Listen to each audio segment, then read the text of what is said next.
To all those above me that watch over me, to all of you, my fave parapeeps on this side of the veil, welcome. This is Sean Whittington's Paranormal Ministry Live 2.0. I'm your host, Sean Whittington. I'm a seminarian in the United States Old Catholic Church, and I'm coming to you live from my haunted house, my very haunted house, where I live. Got a great show today, and you all know that. That's why you all tuned in. So we're going to get right to it because she's waiting in the green room. Um, Anything you want to know about my wife and I and our ministry work, go to our website, www.ghost-b-gone.biz. If you go there to visit, there's a lot of cool things there to see. Remember, my wife and I don't charge for our ministry work, helping people with their paranormal issues. So trust me, brothers and sisters. I know times are tough. Trust me. But if you can, afford to send my ministry in a small donation, click on the little donate button and do so. We'd be appreciated from the bottom of our hearts. And trust me, we'll put it to good use. So everything you need to know is there. While you're there, buy a book or enroll in my class or make an appointment to speak with me about spiritual issues if you're having some. It's your one stop, everything thereof place for all the stuff. And anything you buy off of the website, part of the proceeds go to support stjude.org, St. Jude's Children's Research Hospital, Nevada, and the ASPCA. So how cool is that? You get to help some of the neediest children on the planet and the animals too. Most importantly, before I bring my guest out, I just want to say a quick thing there. Everybody I know, myself included, it's just a weird time right now in our lives, and everybody seems to be struggling with one thing or another. And I'm just inundated with people out there sending me prayer requests and wanting me to pray for them and help them, give them some advice on issues they're having. Everybody's struggling. So I just want everybody to take a moment and just concentrate on just bringing nothing but God's love and light down and just surround us with the brightest light you could ever imagine in your wildest dreams from God, engulfing all of us, everybody within the sound of my voice, engulfing all of us and the world. And we're going to get through this. Everybody's got their struggles, but we're going to get through this. Okay. This is First Friday. So you know what that is. This is going to be another installment of Christian Supernatural with my very special co-host, the one and only EIRA WULFNOTHSSON, Demonologist. So here she is. Hey, How you yeah, doing? I'm doing well. So, I thought I would share just the little something that I shared with you and Zach backstage. So, you were saying everyone's really struggling, everyone's really under diabolic attack. I mean, life happens, but sometimes some of us get a little more than others. And Catholics are very unique. When we are brought under the yoke of suffering, we are taught to take that suffering and go to the foot of the cross and offer our suffering up to Christ to transform into grace to be used for the souls of others who need it the most. So in that makes the demons say, I'm going to go rob the next house because this guy's suffering is actually doing a good thing after all. So, a bit of your suffering may disappear. Be vigilant about it. Spiritual warfare is cumulative in its efficaciousness or power. You want to keep, as Father Ripperger likes to say, carpet bombing the demons. Just keep saying it. I'm sending this to you, Christ, to transform into grace my suffering for the good use of, however you will it, or for the souls of others who need it the most. And so the demons look at that and they go, oh man, that defeats the purpose. And, as Christians, we believe in the supernatural or the unseen, invisible realities. So, of course, we believe that demons are actual conscious beings that are out there doing what they do. So I thought I would just share that with everybody, because everybody seems to be under extraordinary heaviness right now. Absolutely. And so I'm going to just throw this out there to all the wealthy people out there that might be listening to my show that want a So- good cause. I mean, Zach's got a surgery coming up on the 16th, I believe it is, and we're hoping he can get the surgery done. But believe me, I know how the medical field works. They always want your deductible and your down payment or payment up front and stuff. It's brutal. And nowadays, what you used to get help, what medical insurance used to help you with, is nothing compared to what it just it's almost non-existent now. And and my wife's still got her ongoing struggle with the after effects of her years of battling cancer, and it's just one thing after another after another. But I think Zach's got a little GoFundMe page going. I mean, it's crunch time here. His surgery's on a week from this Monday, and he's trying to come up with the funds to pay for his surgery. So, um, uh, for what it's and worth, I'm just throwing it out there, and that's it. yeah, well, there's an interesting Thank twist you, Sean. to what you're both requesting. People don't realize this, but as Christians, we're taught tithe 10%. Well, that 10% doesn't have to go to your church. It That 10% can also go to those who need it, a person on the street. It can go to Sean or Zach. Um, you know, 1/3 of my income goes to a family member in need. So I, don't have anything left to take into my parish church. I try to do a little here and there, but there are, God puts it on our heart where we need to tithe if we pay attention. Tithing is simply the law of reciprocity. You know, we're wired when someone gives something to us, we're wired to try and give something back, and that's God. That's how God is. We try, he gives it back 20 times more. So is a lot of people think it's ridiculous, but it is a spiritual law written into the universe. The occultists use it all the time, but for the wrong reasons. Another thing Catholics do, maybe not all Catholics. I've always done this all my life. I just know, however bad things may seem, they can always get worse. And I know just to stay strong, stay focused, plow through, and God always finds a way to bring me through. So it is what it is. It just somehow Yeah. it happens, and so that's what's going on. But Yeah, and it's difficult to do things for the world if you're in the world. I think with spiritual warfare or anything that we're doing, we have to try as much as possible to remain indifferent and detached in certain areas of our lives. We can't be caught up in the chaos and the programming and all the bombs that are going off around us in our lives.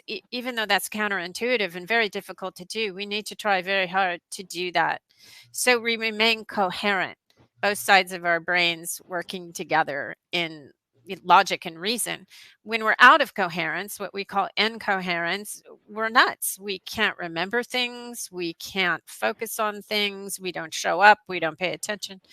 I mean, that's part of evil's plan. So that's something to really take into consideration when you feel yourself getting caught up. Step back, go into the trees, and just observe. Pull back so you have this detached view of what's happening. And that's, exorcists will tell you the same thing. When they go into direct battle with evil, they are trying very hard to do that. Let go and let God and Christ. They're it's asking tough. Christ and Mary to do the work, of course.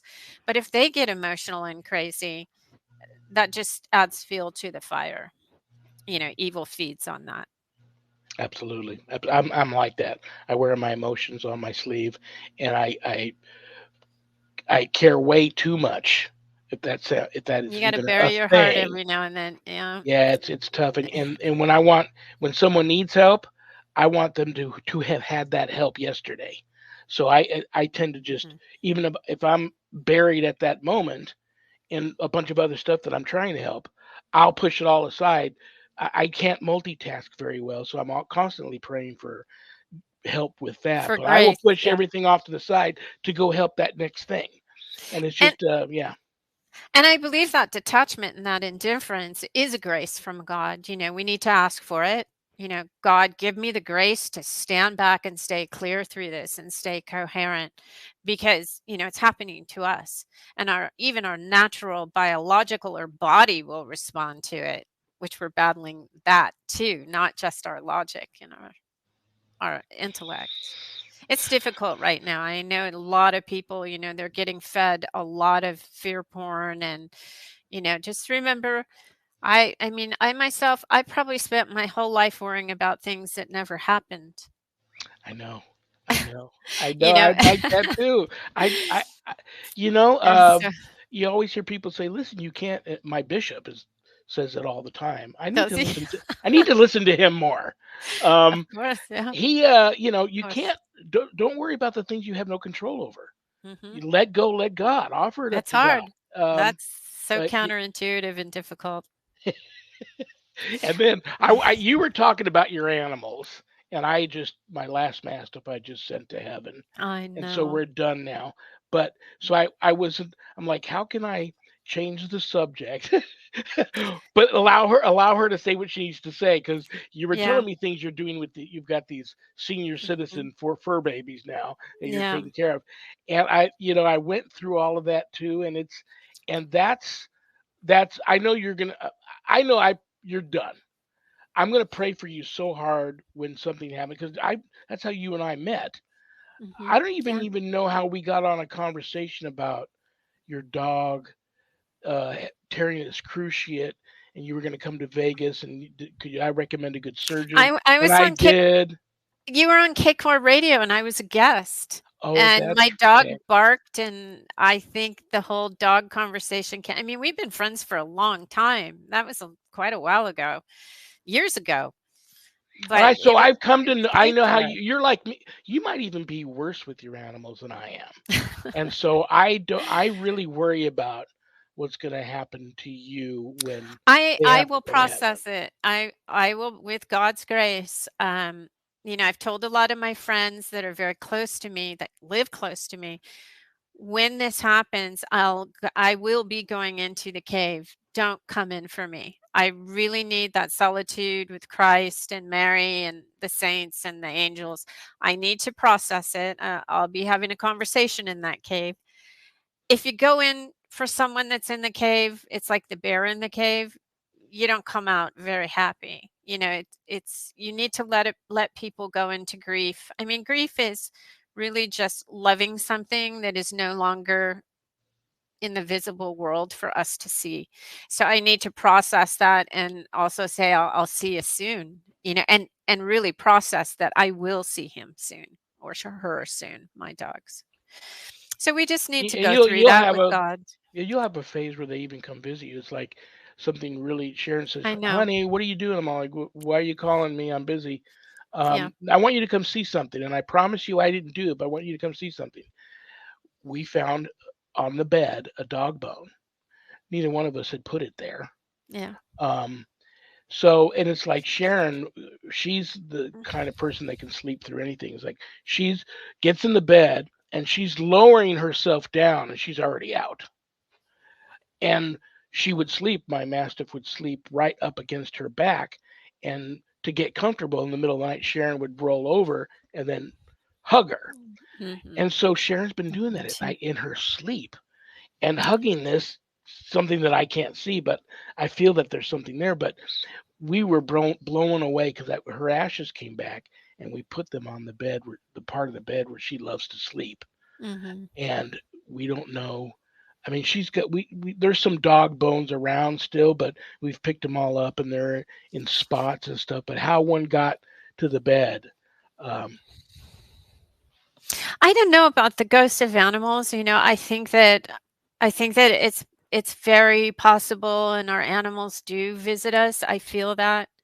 However, with human beings, I don't know about, our human beings. Are we able to necromance or that was a topic I was going to talk about today. Or are we go for it. I know that you had mentioned Um, Possession. Yeah, I'm yeah, getting there. how people get targeted. So I'll just shut Yeah. up and you go do your thing. So Do your so thing. I don't know about, when we see our dead grandmother and it's nice grandma coming to visit us, what what the church teaches, and I'm talking about exorcist experience for 1800 years, 2000 years. They teach us that fallen angels and the diabolic demons, they will very frequently prey upon our weakness, which is grandma, our beloved pets, and they will start to get your interaction and tempt you to interact with them by presenting as grandma and as your beloved pets.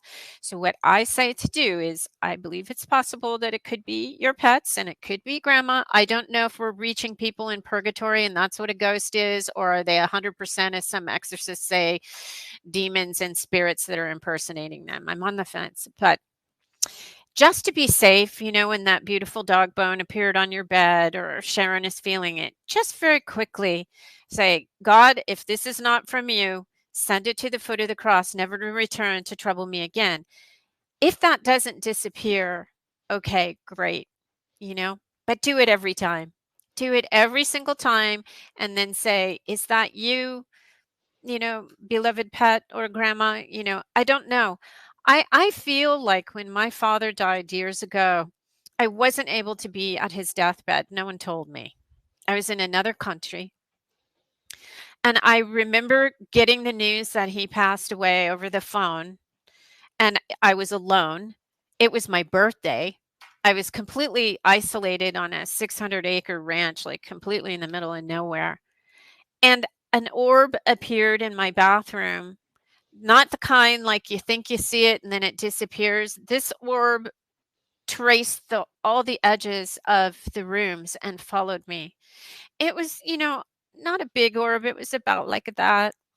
And it was a different kind of light, when it's something beautiful or divine or of goodness, it's a different kind of glow to it, a different kind of fluorescing to it. And I've never really seen an orb just hang there for like 10 minutes and follow me around ever. I can't ever remember having that happen. And I swam in the occult for decades. But, was it God allowing my father to say goodbye and say, it's all right that you weren't here? I love you. Goodbye.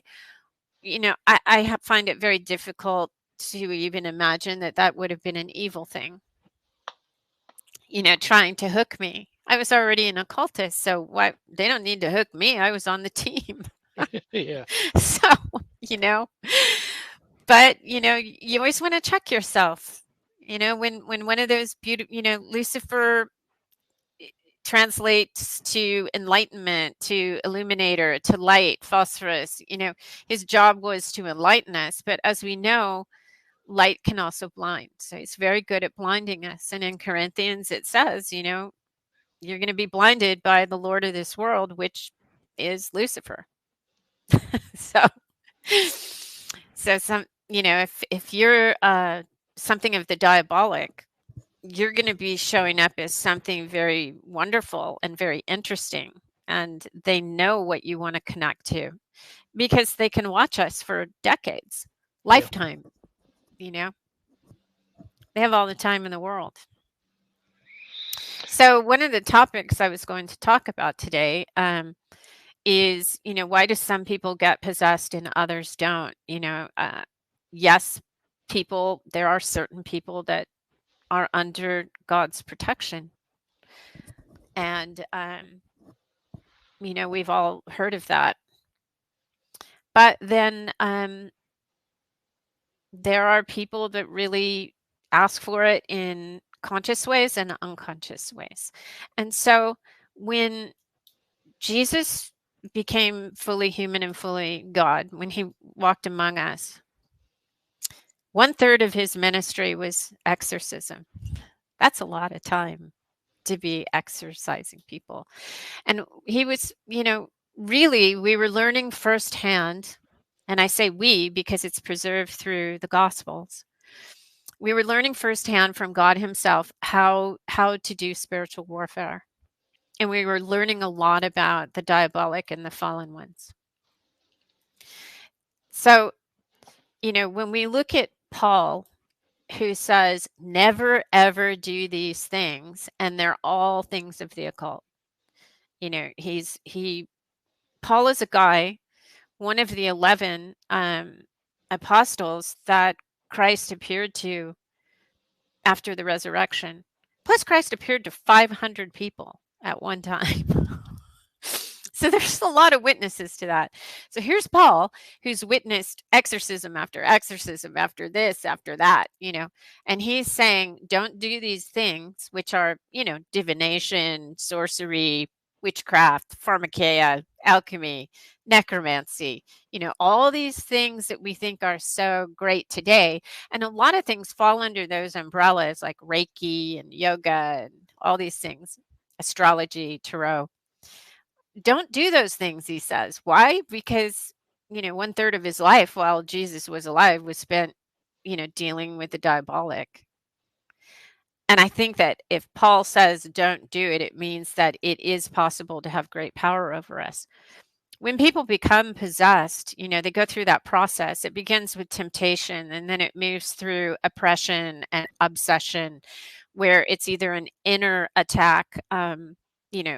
Oppression is the inner attacking of us, in our heads. People hear voices and they can't think, and they're constantly being screamed at, or they have unnatural thoughts of suicide, hurting themselves. They want to do drugs, whatever.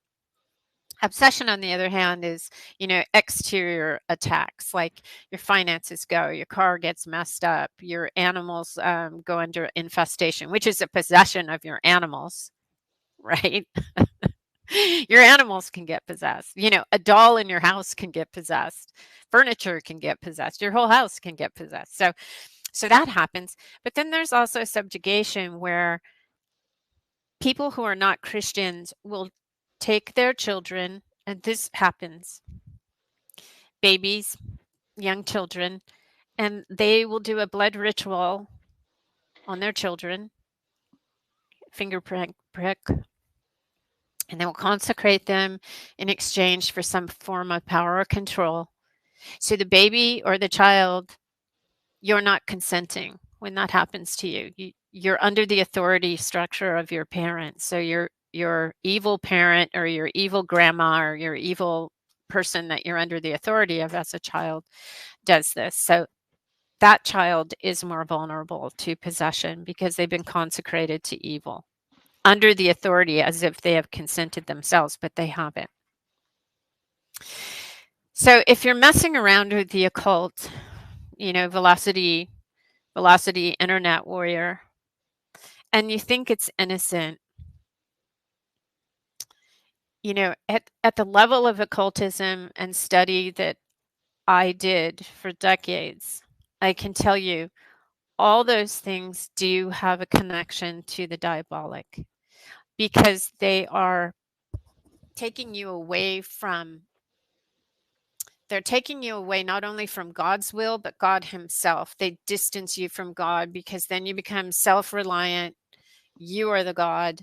And of course, that's Lucifer's whole plan, is to distance you from God where you don't need God.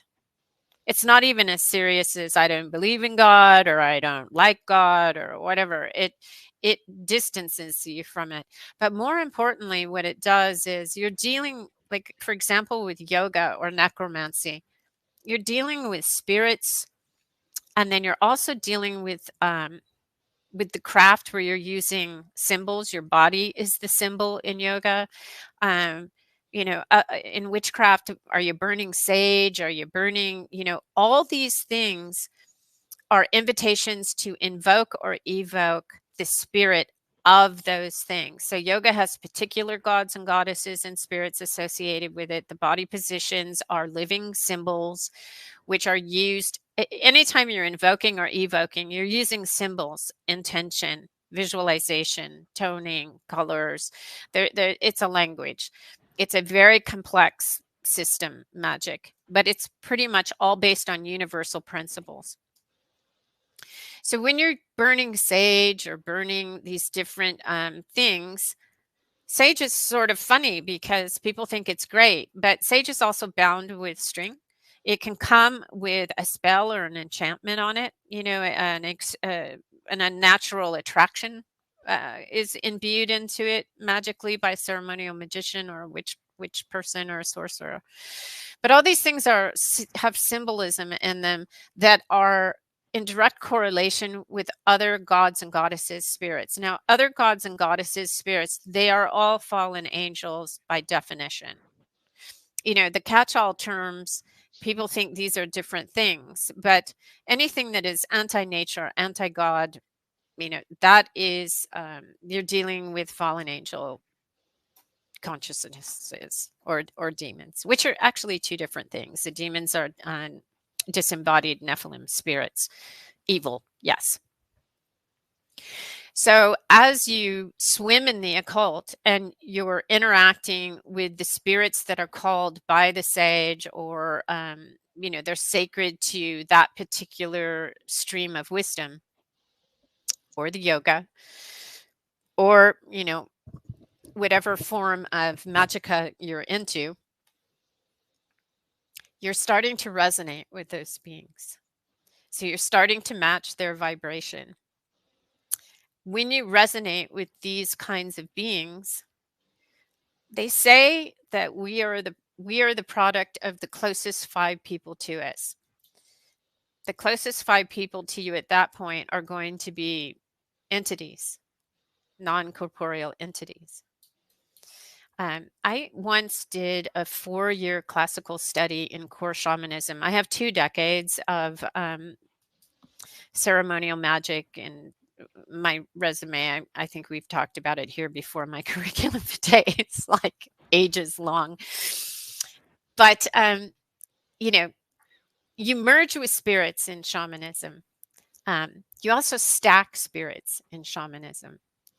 There's the whole thing about testing the spirits, but nobody can really test the spirits. An imperator of one of the Rosicrucian orders I was in once said, even the highest magi or magus, they don't really know, exactly if they're testing the spirit correctly or not. Anything can happen. Even the best of us can make a mistake. So in shamanism, they tell you, well, just test the spirit, and they tell you to visualize in this very simplistic way of doing it. But you can stack up to 100 spirits within you. So you're opening yourself up to things that you have no idea what they are. Probably 75 to 95% of them are predatory entities, i.e., evil entities, that can be wonderful until they're not.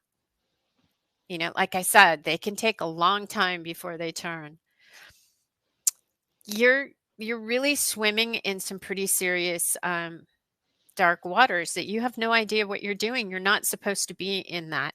So when we look at I know we all know some really nice people that are mediums or channelers or whatever. A medium is evoking something. So with necromancy, she's contacting and evoking a spirit of a deceased person and then translating what that person says with her own perceptions and her own senses. A channeler is invoking the entity. They're actually allowing the entity to merge with them, much like in shamanism, and then they allow their body to be utilized by that spirit to speak. So if we're talking about possession, in these cases, that's possession. It's temporary possession. I have a With quick question to ask, if you don't Yeah, mind. sure.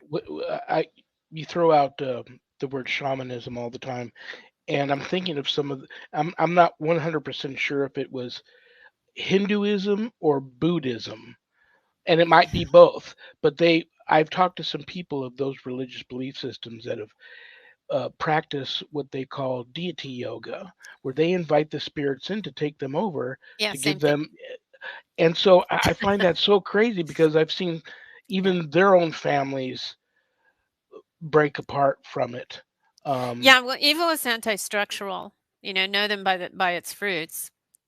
It will tear your life apart. It is have you just had this part. conversation with A Buddhist or a Hindu?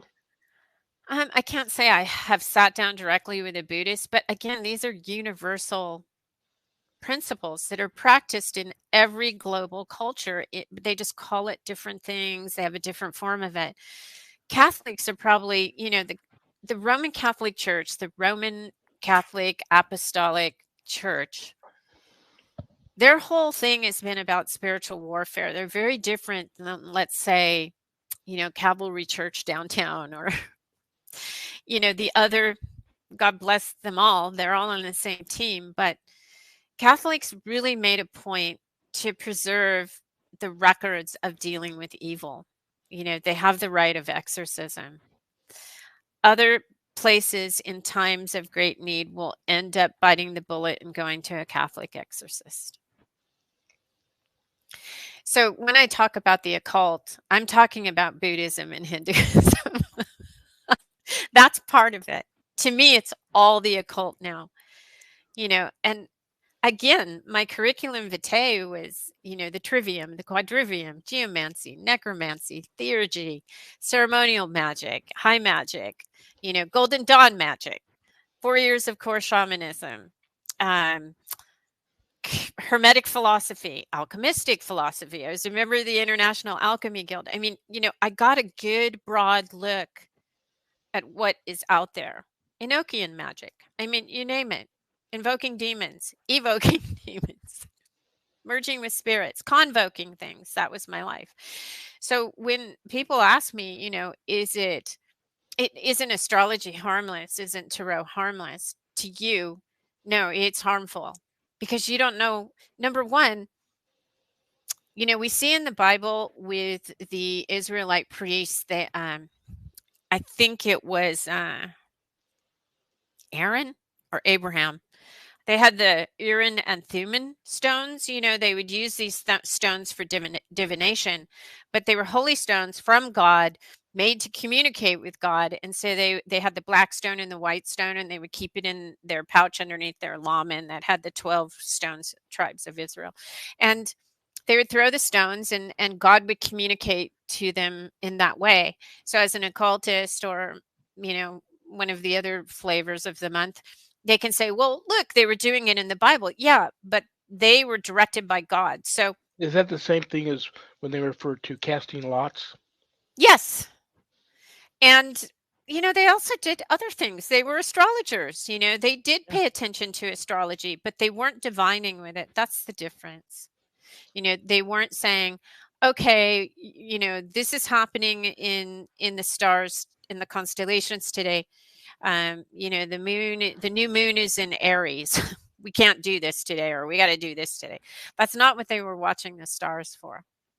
The stars have repeating patterns. They're like a book in the sky.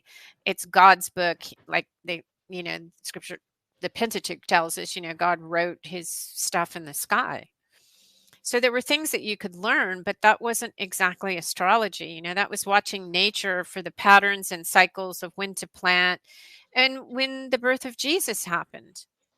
Of course, the Magi were, from the Middle East doing, something totally different, but Christianity didn't exist at that point. It's just, Judaism, Hebrew. But there are examples in the Bible of people using plants, for medicines and things. But again, all these things can be used for something completely different, which is not to trust in God and God's will. God has a plan for us. When we finally get it through our thick heads, God has a plan for us. And if we ask God, okay, what's the plan? I'm in service to you, take control. Our lives suddenly go into this remarkable direction that is so comfortable and beautiful and effortless for us. Of course, at the beginning of something like that, you get attacked. For example, you're becoming a priest. You're under attack all the time. As I became a Christian, I was under brutal attack.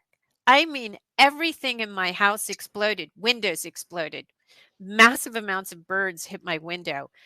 Animal kills were outside of my house. The water heater broke. The roof was leaking. The stove exploded. The microwave, there was knocking on the walls. There was. See, you were a member of one team, and it's like when a Democrat says I'm switching to be a Republican, heads Oh man. explode. Oh man, I was born on that other team. I came out of the womb on the other team because of the family I was born into. So my life should have never have taken the turn it took. I am the devil's mistake because my whole life was planned out and set, and I was on that team from day one. I was groomed to be. So here I am at 60 years old, suddenly, as if overnight, becoming a Christian, becoming Catholic. I had to become Roman Catholic. It wasn't just become a Christian. No one evangelized me. This was an overnight switch thrown bizarre thing that happened to me. Um, I think that I always wondered, why wasn't I possessed? Why was I protected through all these things that I did? And because as a child, I came into that world on that team. And I think that God, who sees all possibilities, protected me because he knew that at 60 years old, I would become a Catholic and write a book and talk on your show and give my testimony. I don't know. But I know that I shouldn't even be alive. You know what I think of when you say that to me, and your story is very moving, and I want to let everybody know that you probably are going to get probably don't want me to say this, but I'm going to say it anyway. You finished your book, you got it to the publisher. They're editing it as we speak. I can't wait for it to come out. But this was all in the cards already. He knew that you and I would be having this discussion this day, meet and have this discussion. But when I hear you talk about what you've been through, I work a lot of cases. I have worked a lot of cases. I've buried myself so much in the seminary stuff right now that I've turned the page on that for a while until I get to the priesthood. Then I can jump into um, their hardcore demonology and theological course. But right now I'm just trying to be a priest. So I've kind of turned the page on all that, but I can't tell you how many cases I worked where we really don't know why this particular person got possessed because it was so different than the norm, and they weren't into the occult. They weren't a bad person. They were already baptized Catholic. And so usually when that happens, not always, but usually, we start peeling the layers away and we realize God allowed, in my humble opinion, God allowed this possession to take place because he knew, one, this person would survive it. Two, he knew that there was someone close to that person that needed to see true evil and then needed to see during the exorcism the power of God, which that brought that person back to God. When this person was doing all the stuff that you would normally think that person should have been the one that got possessed, but it was the innocent bystander. You know, collateral damage got it was just what happens while the paranormal drive-by was going on. They got the collateral damage from it.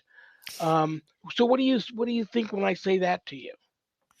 I think that if you dig deep enough, which under the circumstances when someone is possessed or comes to you, I'm not a priest. I can never be an exorcist. But I studied deeply demonology, angelology, because I wanted the answer for the family members in my family that were possessed. I had to know, and I think if you dig deep enough, you will find that they were either consecrated as small children and didn't know it and don't have a memory of it, of which you'll have to put them into a meditative prayer state, to really dig deep. And part of my education within the occult, and it's mandatory within mystery schools, is psychology. A lot of people are just afraid to bring that subconscious moment up that the people they trusted the most as children betrayed them. and consecrated them under their authority.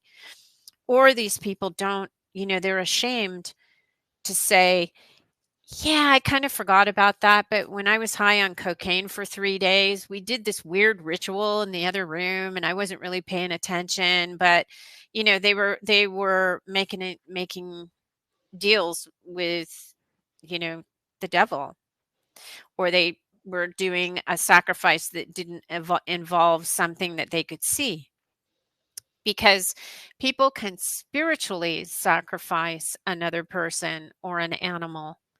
If they have authority over that, they can say, well, I spiritually give you the soul of my whatever's under my authority. And that person is going to come under major attack. That person, that innocent person. So I think, when you say, I don't know why this person and not that person, it's not willy-nilly like that. There are absolute spiritual laws written into the universe. We've had many talks on this show about spiritual, natural law, physical laws, like gravity is a law. We know it exists, but there are also spiritual laws written into the universe.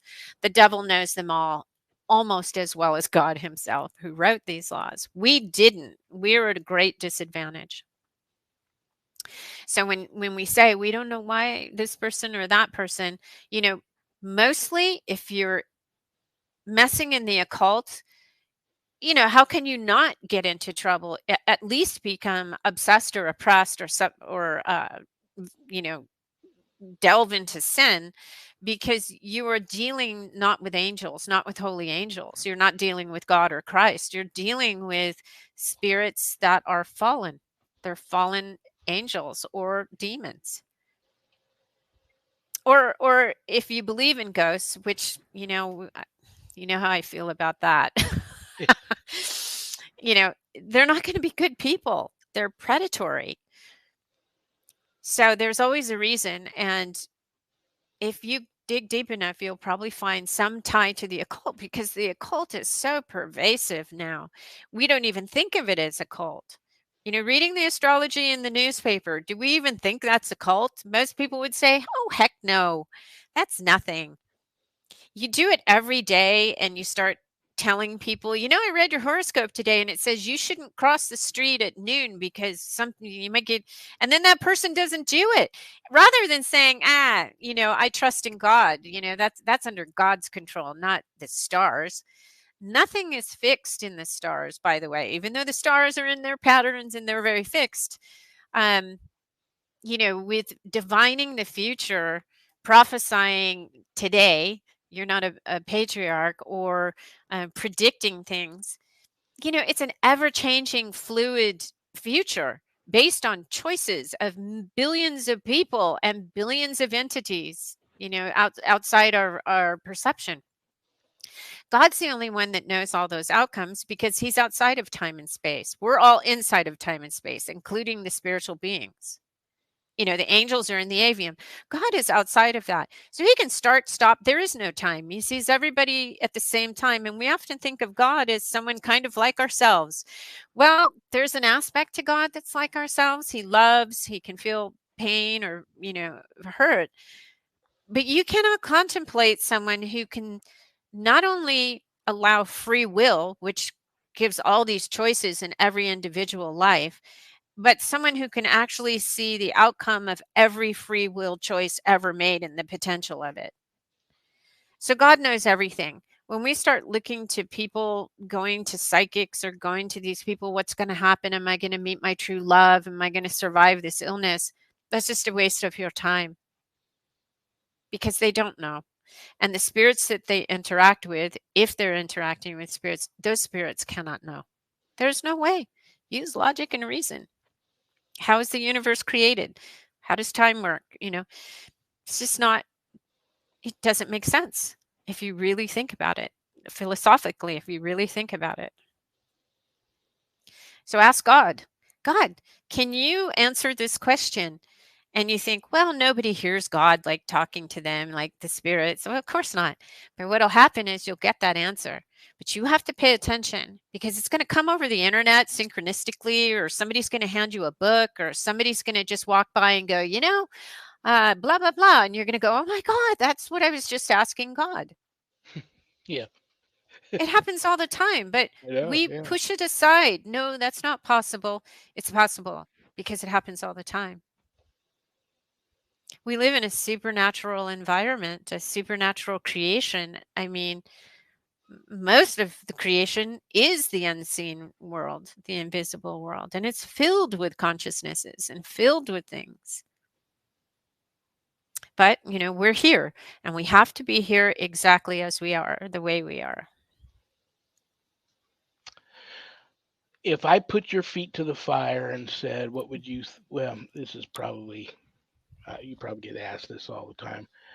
What would you say would be the probably the most obvious, um, really big no-no that if you do it, you're probably going to uh, get the attention of some things that you don't want in your life.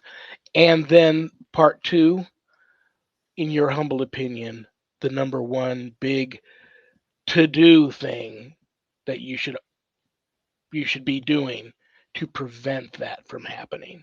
Yeah, okay. Number one, never join a satanic cult. Yeah.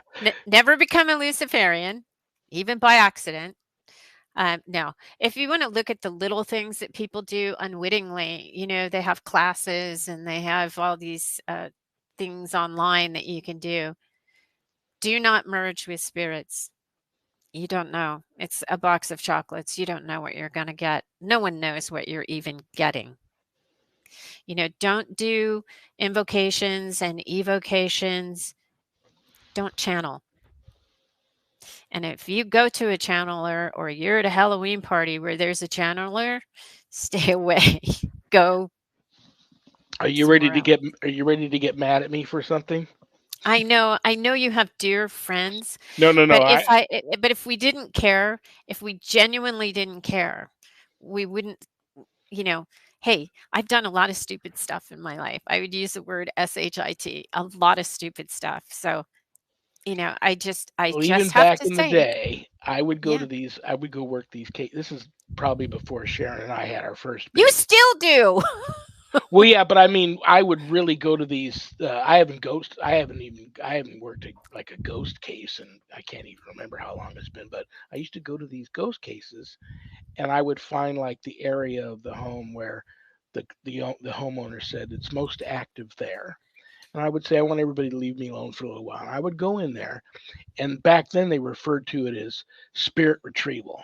And I would go in there and I would try to if I had to put on like the things you put on when you go to sleep and earplugs in, and I would try and drop into like as deep a state, meditative state as I could, and try to communicate psychically with the Okay, spirit to that's find bad. out, you know. And I That's so realize bad. now how bad that was years later. But this is Of course, this is before Sharon and I even had, of you know, course. uh, had our first made our first big mistake with a Ouija board at a case, and that almost cost Uh, her life. yeah. Well, when you're open, okay, so you're a married man, and we're all adults here. So when you're in the intimate embrace with your spouse in relationships, you if you were to go into a scientific laboratory, both of you afterwards, you would both be covered with each other's DNA, right? Right. Or That's what more. ha- that's what happens spiritually when you are merging with these entities. It's your people call it the aura. Okay, that's enough. That's enough. I'm going to send you to the foot of the cross. Um, people talk about the aura and they talk about the energy body. Okay, so just think about it. You're allowing an entity that is not you to come and occupy the same energy space, the spiritual space of your soul. God's not going to let anything happen to your soul, by the way. But that entity can start to take liberties with your body. So also you end up with a lot of attachments The entity may have attachments. It may have others that are like those little sucker fish on a whale, that are going around with it. I don't know. Not I'm not a supernatural entity. But logic and reason and the words of the saints and the church fathers, Augustine and Aquinas, they really studied this deeply. We must be on to something here.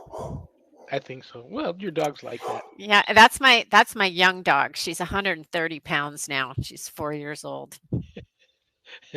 So you're merging with something that's going to not only change your spiritual DNA or affect it, it may decide that it can come back anytime at once. You've resonated with it. You've become a match for it in order for it to happen in the first place. So these things, like I said, they can. Yeah, I told the 12 stepper I would do tarot. I would not do tarot cards. No, no tarot cards. Tarot and astrology are actually very closely connected. You cannot understand tarot without understanding astrology. You can't understand astrology without understanding tarot. So, just a little aside there. All these things are connected. And again, all over the place, we're told to stay away from it. So we think, well, why are we supposed to stay away from it? There's got to be another reason because an evil entity is not going to come after me. Well, you stay away from it because it's not healthy for you. All the things that God calls a sin are things that are really unhealthy for us, either spiritually, mentally, or physically. All the things that are sinful really aren't healthy for us anyway, right? Yeah. So logic, God is very logical. He's, so if he says stay away from all these things, and then people like me say stay away from all these things, there's a lot of other things to do. But people are trying to fill that spiritual hole because we're spiritual beings and we're trying to find our way back to God. And the devil is very opportunistic and he's always going to say, but look over here at this shiny thing. You can have power and control and you can be the star and you can go on YouTube and show everybody how to do it. And you can make a lot of money. I mean, some of the sites for shamanism, people are charging $400, $500, $600 per session. And even people in my field that I'm not Mm-hmm. going to call anybody out. You go to their website and they're charging, exorcism by phone for Right. $1,000. It's just crazy. But they're not priests. They're the thing is and you're becoming a priest, a deacon, a priest, a reverend. The difference is through the apostolic line, the power line and the wisdom line, that stream comes directly from Jesus to the apostles, to their disciples, and all the way down to someone like yourself, right? Because you have an apostolic line in the old Catholic Church, right? Yeah, I think I Absolutely. read But that. when I Yeah. get ordained by Bishop Long, he's got an apostolic succession that you can trace back to Peter. Yeah. So this might hurt some people's feelings, but those men are very special men. And they are divined by God to do what they do in their ministry of exorcism. They're given some extra grace. They've offered themselves up. They are sacrificial lambs to a great extent, but you know, they they have a little something, this is offensive to some people, but they have a little more than somebody who just says, I'm a shaman, I'm going to help you out here. Magic, if you really get to the level of magic where you're doing ceremonial magic on a high level, you understand that magic is like perfume. It fades with time. All of the occult practices are like that. It is not so with God's magic. God created magic. Lucifer brought it down on Mount Hermon with the 200 fallen to mankind in order to corrupt us with power and control. But originally, God created all these things. Solvent coagula, God created that. It's a natural process within nature. All these things are based on God's laws, principles, rules. It's all God. as priests, you're operating under very magical principles. We hate to call it magic, but God is the magician of the universe. It was the devil who adulterated it, bastardized it, made it evil, used it for evil, and corrupted mankind with it. But you priests, you operate under the same universal principles that magic operates under. Only you're doing it with the power of God, with the power of Christ, the saints, apostles, Mary, holy guardian angels. Um, you're working with the most powerful being, the top of the pyramid, the top of the hierarchy, the creator of everything. You're working with that being. You're not working with some tree spirit or some fallen angel, reject, demon, creepy thing, or Isis or whatever. People that squabble, gods and goddesses that squabbled amongst themselves and, had illicit sex with people they, as an animal or something. Zeus showed up as a swan. Boy, that's romantic, right? So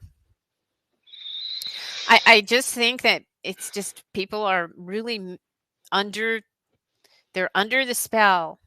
I mean, I was listening to a young lady speaking today, and she said, try walking into a yoga studio and saying, Jesus Christ. She Yeah. said, people would like tense up and get really freaked out over it. She said, I feel it. If I talk about Jesus and I'm in a place, people Yeah. have this. Why is that? Yeah. There's no She's, gray area for me. If I go out wearing the collar, I get the people that want to come to me, and I get the people that want to yeah, run from me. There's no right. gray area. And when we swear, why is it we use Jesus's name? Why not, I oh, try not Buddha, to. I still every once in a oh, while. Aten, oh, Apollo, I no, start using food. Ah, grilled cheese. good broccoli. But but it is the devil at work, encouraging that and implanting that in people. Oh, hi, Jennifer. I'll be meeting Jennifer in person at the end of the month. I Oh, think I she's going love to her. be in Kentucky for my ordination, so I'm gonna get to see her, Oh, that will be meet her, and fun. that will Yeah, be fun. give her a hug from me too. Her and Michelle. And Michelle will be Michelle, yeah. there. And She'll Linda, be I there. think there's some. It's gonna be fun time. Where are you gonna be? I'm gonna post it. I'll send you an email, but it's gonna be. I fly into on the November 2nd. I fly Ah, into Louisville, Kentucky, where Bishop Long will be waiting for me at the airport. He's going to drive me to, I believe it's English, Indiana, which is about an hour away. And there, our hotel apparently is right next to this church, where the following day, on the oh, 3rd, he's going to ordain me a deacon, and we're going to have mass. And then the following day after that, the 4th, one of our priests is getting married at the same church. So we're going to go to the wedding, and then he drives me back into Louisville on Sunday the 5th, and I fly back home. But there's several seminarians getting ordained to the diaconate, and one of our deacons is getting ordained to the priesthood, and one of the other seminarians is taking his final vows into the order of Saint Benedict, and it's going to be very, very cool. that's amazing. Can you believe that you've gotten this far and this is the path you're on? Did you ever Well, imagine that it's you only would be a because priest? Well, it's because of it's definitely Bishop Long. If it, he's a great teacher and a great mentor, and like I said, I've put everything aside, dived into the studies, and if I continue on this current trajectory, if you will, I may even be ordained to the priesthood I'm thinking fall of next year, if You've all got goes 2 well. minutes. You've got 2 minutes. I'm going to say goodbye to you. I love you. Give Okay, your God bless you, Jennifer. Thank you. I God love you bless very. you, I everyone. love you. I know. I love it when we get together once a month. Have a great, great weekend. Give your dogs a big hug and a kiss for me, especially the old one, and You tell better them go. You from better one go. of. I love you. I'll see you later. Oh, I got a minute. Let me see. Monday, be here. October 9th, Dr. Joy, the Joy to the World series, once a month, with Dr. Joy Pugh will be this Monday, the 9th. Um, Thank you to Zach and Adrian Clayton, my co-producers, for co-producing my show. Go to Zach's Um, GoFundMe if you can help him out with his surgery, which is a week from this Monday. USOCC.org, BishopJamesLong.com. Go there. Be pleasantly surprised. If you like Bible study or night prayer, the links are there for that. Go there. All the networks that simulcast my show. We're still working out the bugs, but pretty soon I will be also live on Scientific Paranormal Inspection Research Investigation Team, Spirit. But that's not now. I think today I'm just going to share the replay of the show. Actually, we do have a new channel on. It's the one that you were going to join. Oh, really? Yeah. I did not know that. Well, God bless you, brother. Very, very cool. Okay. Go to Zach's uh, website or email or whatever it is. I believe it's a website, communitypayitforward.us. Just a cool place. Again, just go and be pleasantly surprised. Um, you can find me at Lawrence Morais now. I still got people trying to find where I'm at. Lawrence Morais is my new Facebook profile. It's a stage name, but my other profile got deactivated. Still don't know why that happened. Uh, Eli Roth presents the Legion of Exorcists, streaming now on Discovery Plus and Max. You can buy the whole season for like $10 at Amazon Prime Video. No word yet on a season 2. Thank you to Things Network. Thank you to Temple of Phoenix Rising Entertainment. Thank you to Skeleton Key Network. Thank you to PACT, little p, capital ACT, Podcasting for All Coming Together channel. For all these networks simulcasting my show, God bless you for that. And it's bad joke time. I'm going to pull a bad joke that one of you sent in out of this haunted carnival barker hat, and it's my poor attempt to put a smile on everybody's face before I say, have a great weekend. This better be funny.